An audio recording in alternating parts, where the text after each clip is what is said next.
안녕하십니까. 자, 이번 시간에 우리 고려시대 두 번째입니다. 자, 우리 통치체제 한번 정리 한번 해보도록 할게요. 자, 우리가 지난 시간에 성종 때 최승로의 시무 28조의 건의문을 받아들여서 이제 각종 통치체제를 정비했다고 나옵니다. 자, 그러면서 중앙제도가 정비가 되고요. 이후에 거란의 침략을 받으면서 이제 이후에 지방제도 정비되거든요. 자, 이러한 어떤 고려의 통치체제가 어떻게 정비되어 가는지 그 통치체제의 내용에 대해서 자세하게 한번 알아보도록 하겠습니다. 자, 출발하겠습니다. 자, 일단은 요게 이제 지금 이성육부라고 나왔죠. 그렇죠? 당나라의 제도를 받아들여 갖고 이제 이성육부 체제를 이제 정비한 게 고려의 중앙제도예요. 알겠죠? 자, 지금 보시면 쭉 뭐 어떤 각종 기구들이 나옵니다. 자, 이거를 제가 간단하게 좀 말씀을 드리자면 고려는 당나라의 삼성육부를 받아들여서 이제 이성육부 시스템으로 이제 이성육부 시스템을 만들었다. 자, 원래는 당나라께 중서성, 문화성, 상서성의 삼성과 그 밑에 육부로 구성됐거든요. 근데 이거를 중서성과 문화성 합쳐버린 거야. 그쵸? 그래서 이성육부. 그래서 중서성과 문화성을 합쳤죠. 그 이후에 상서성이 있습니다. 그리고 상서성은 그 아래 육부를 두었죠. 육부. 자, 육부면 이병, 호형, 예부. 원래는 당나라 거는 원래 이호, 예병, 형공. 이게 뭐냐면 서열순이에요. 이부가 제일 이게 급이 높고 그 밑에부터 이제 호부, 예부, 병부, 그다음에 이호, 예부, 병부, 형부, 공부였거든요. 그런데 여기서 우리가 순서를 그렇게 여러분들이 여기 집착할 필요는 없어요. 그런데 딱 하나, 병부가 원래 사순이거든. 순위로 따진다면 사순이에요. 사순인데 두 번째로 올라왔어. 병부가 두 번째로 올라왔다. 자, 그만큼 요게 중요한 거는 왜 제가 병부에 동그라미 쳤냐면요. 그만큼 고려는 외칭이 많았어. 그러다 보니까 병권에 대해서 상당히 강조했다는 거야. 군사권에 대해서 상당히 강조하는 그런 부분이었다라는 거죠. 그래서 그게 병부를 상당히 두 번째 순위로 둘 만큼 그만큼 병권을 상당히 강조했다라고 생각하시면 되겠어요. 알겠죠? 그렇게만 이해하시면서 정리 한번 해보도록 하겠습니다.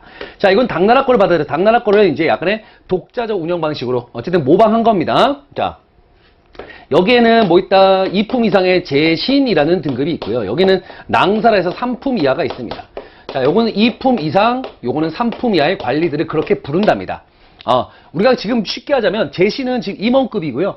낭사는 부장급 이하다 이렇게 생각하시면 될 것 같아요. 이렇게 하면 여러분들 이해가 좀 쉽겠죠. 그렇죠? 자, 그러면서 이제 여기서는 국정을 총괄합니다. 그럼 바로 제신급 중에 가장 급이 누굴까? 재상이겠죠. 제신급에서 가장 높으신 분은 재상일 겁니다. 그 재상을 뭐라 부른다? 문화시중이라고 부른대요. 문화시중. 이 바로 이제 고려의 재상이 문화시중이란 분입니다. 알겠죠? 여기는 재승급 중에 가장 높으신 분이 바로 문화시중 재상이다라고 보시면 될 것 같아요.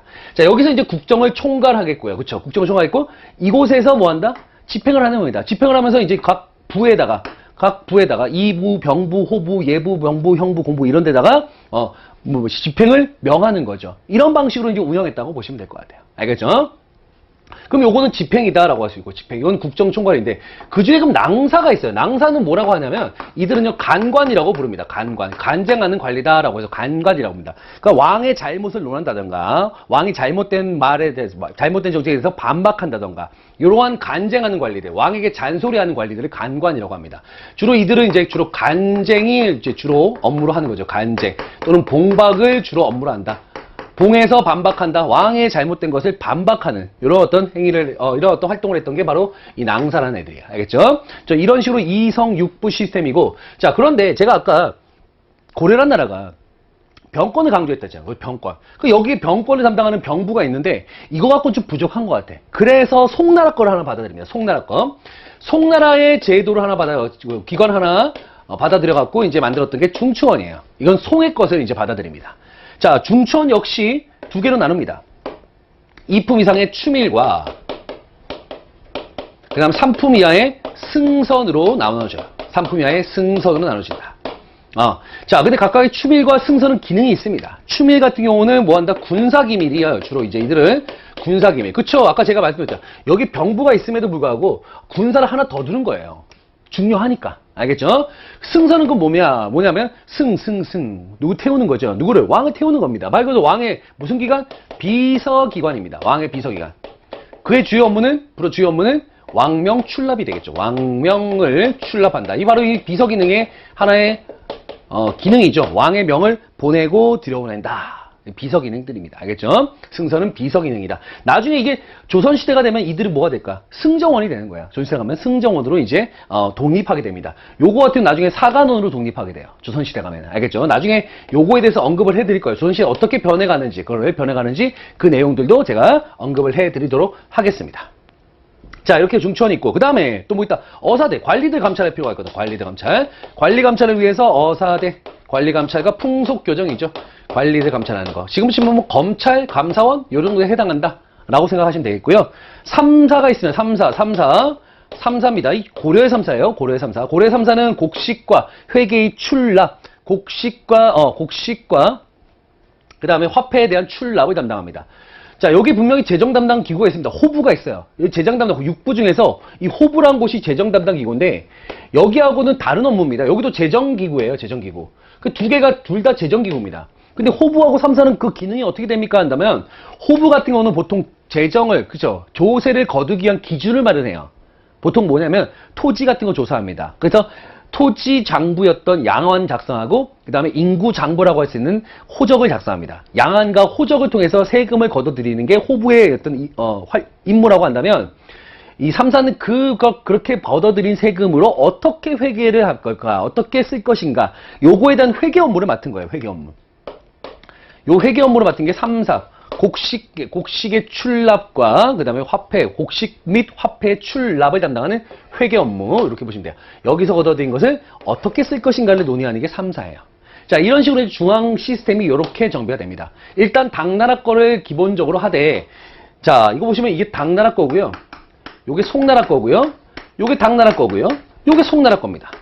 결국은 고려 거 하나도 없네? 그쵸? 다 다른 나라들의 어떤 제도들을 모방한 거예요. 모방해갖고 이제 쓴 게 바로 이제 고려의 중앙 시스템인데, 그렇다고 해서 고려 게 없냐? 그런 건 아니에요. 이런 식으로 이제 정리를 한번 하시면 되겠고요. 자, 거기에 독자적 기구가 있다는 얘기죠. 독자적 기구. 자, 무조건 당나라, 송나라 것만 받아들인 게 아니라 독자적 기구가 있었다. 자, 어떻게 우리가 점검할 것이냐? 바로 여기 보시면은 여기 있는 제신이 있습니다. 제신. 그리고 여기 있는 추밀이 있어요. 급이 높으신 분들이죠. 2품 이상이야. 지금 보시면 임원급입니다. 임원급. 정부로 친다면 차관급 이상? 이렇게 보시면 돼요. 차관급 이상? 차관급 이상 회의. 자, 이들이 이제 남대로 뭐 한다? 둘이 회의를 합니다.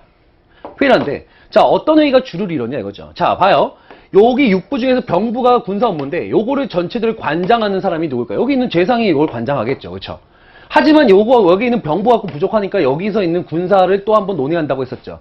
그러니까 여기 있던 분들하고 여기 있던 분들, 높으신 분들끼리 만나서 또 한번 군사 문제를 논의하기 위한 회의를 개최합니다.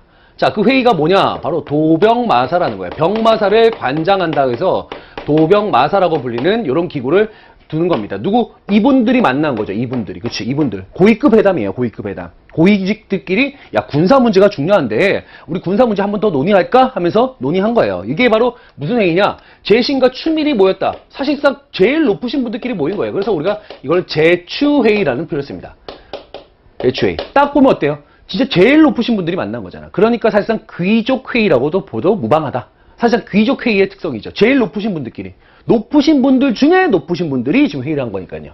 그 제추회의는 귀족회의의 특성을 가지고 있다. 자, 그 중에서 하나는 도병마사로서 무슨 문제를 논의한다? 군사 문제를 다시 한번 합의를 봐야 되는 거야. 여기서 논의했던 군사를 한번 합의를 통해서 한번 회의를 하자라고 하는 거고요. 또 하나가 뭐냐? 식목도감이라는 걸 만들어요. 식목은 법식과 절목, 법식이라는 게 법제도입니다. 일단 고려란 사회를 기본적으로 살펴볼 때는 고려란 사회는요, 기본적으로 뭐냐면 관습법으로 움직입니다. 어떤 성문화된 법전 자체가 없어요. 없습니다. 기본적으로 관습법이란 건 뭔지 알죠? 예전에 그렇게 해왔던 관행 같은 겁니다. 관행. 그런데 그 관습법으로 움직였는데, 그래도 어떤 제도라든가 어떤 기구에서는 어떤 법 같은 것들이 마련이 필요한 그 기구가 있을 것이고, 필요한 그 법을 마련할 때가 있잖아요. 그렇죠? 필요한 법을 제정해야 될 때가 있잖아요. 그러기 위해서 필요한 법률만 당나라 율법을 활용해갖고, 당나라의 율법을 활용해가지고 71개조로 이제 정리를 한 겁니다. 요게 신곡도감이에요. 그러니까 여기는 뭐 한다? 법식과 절목. 우리가 이제 교재에서는 법식과 거기에 대한 절목이 뭐냐면 항목을 짜는 거예요. 항목. 어떤 식으로 할 것인가 항목을 짜는 거죠. 한마디로 얘네들이 뭐 하는 곳이야? 입법이에요. 입법. 필요한 법률들은 여기서 제정한다라는 식으로. 이런 식으로 이제 법도 제정하고 군사문제 논의하는 여기 있는 높으신 분들끼리 이런 회의를 합니다. 요거는 다른 나라에 없는 법이고 고려만에 있던 법이에요. 그렇죠? 그래서 이 기구는 귀족회의의 특성을 갖고 있다. 우리 보이죠? 귀족 정치의 모습을 보이고 있고 또 하나의 특성은 고려만의 독자성이다. 고려의 독자적 기구. 고려만에 있던 거야. 여기 거는 다 당나라, 송나라 거였잖아요. 그렇죠? 근데 이거는 고려만의 독자적 기구였다. 이렇게 보는 거죠. 됐나요? 오케이. 이렇게 보시면 되겠고. 하지만 이들이 귀족들인데, 귀족 중에 제일 높으신 분들인데, 이들이 모여갖고 군사하고 법을 다 장악하면은, 그쵸? 왕은 바보가 될 수 있잖아요. 그래서 왕은 어떻게 한 거야? 이들을 견제할 수 있는 또 견제 기능의 기구들을 만듭니다. 자, 그게 뭐냐? 자, 여기 있는 낭사. 항상 제신들 눈치 보고 있는 낭사들하고, 여기 있던 어사대하고, 그쵸? 어사대하고. 둘이 한번 또 짝을 지어볼래? 이런 거죠. 둘이 한번 또 짝을 지었습니다. 자, 제가 지금 아까 낭사는 뭐라 했습니까? 간쟁과 봉박이라 했죠. 그죠? 왕을 견제하는 간쟁, 왕에게 잔소리하는 애들이야. 그래서 간관이라 한다. 그리고 어사대는 말 그대로 관리를 감찰하고 풍속을 교정합니다. 그러니까 어사대의 대와 간관, 낭사가 간관이라서 간 떼갖고 간을 이렇게 결합시켜갖고 대간이라고 부릅니다. 대간. 알겠죠? 대간이라 부른다. 대간. 대간은요, 남대로 이들과 이들의 기능이 같이 합쳐진 거예요. 그러니까 같이 서로 짝을 짓고 하다 보니까 뭐 한다? 간쟁도 하기도 하고, 그 다음에 뭐 한다? 반박도 하기도 합니다. 요건 주로 이제 낭사의 기능이긴 합니다. 낭사의 기능이지만 어사들도 가끔씩 같이, 합류해서 하기도 해요. 거기에 그 중요한 권한이 뭐냐? 서경권이야.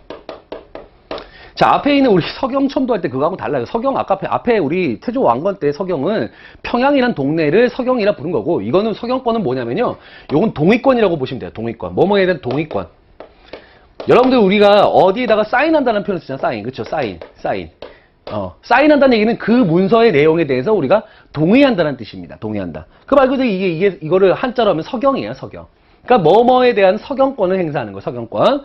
자, 간쟁, 봉박, 날거 서경권인데, 자, 이 서경권은 어떤 거냐 하면은, 자, 이들을 견제한다면서요. 그러니까 이 왕이 이걸 만든 이유가 요들 좀 견제하자고, 누구? 이 고위 관리들 좀 견제하고 관리들 좀 견제하라고 해갖고 모든 관리에 대한 인면권입니다. 면직도 있어요. 면직도 있는데 그냥 임명권 해도 상관없습니다. 관리 임명. 근데 그 임명에 대한 그 범위는 모든 관리. 그쵸? 그 다음에 법령에, 그쵸? 이들이 만들었던 이 법령, 입법에 대한 법령의 개정과 폐지. 이들이 만들어 놓은 법을 정말 개정할 것인지, 그 다음에 폐지할 것인지, 이런 거에 대한 논의가 이루어진 거야. 이들이 동의해야지만 그게 이루어지는 거야. 그러니까 어찌 보면 이 서경권은 이 왕이 이들을 좀 견제하고자 이들을 짝을 지어준 거죠. 그렇죠?